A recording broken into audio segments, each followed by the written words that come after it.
करपतरवदेवं देवपुत्रावतारे निजपदमनवाप्यं दर्शितं भक्तिभाजां तदिह पशुपरूपि त्वं हि साक्षात् परात्मा पवनपुरनिवासिन् पाहि मामामयेभ्यः.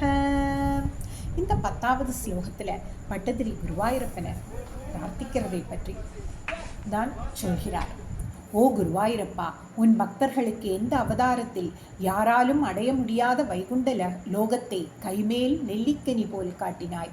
பரமாத்மாவான நீ இங்கு சிறுவனின் உருவில் உள்ள இந்த அவதாரத்தில் அல்லவா தெளிவாக உன் பக்தர்களான இடையர்களுக்கு காண்பித்தாய். நீயே கண்கண்ட இறைவன். ஆகவே நீயே என் நோய்களிலிருந்து காத்தருள வேண்டும் என்று பட்டதிரி பிரார்த்திக்கிறார்.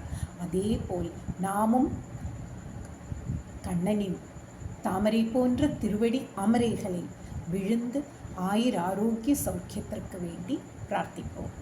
சர்வத்ர கோவிந்த நாம சங்கீர்த்தனம் கோவிந்த கோவிந்தா.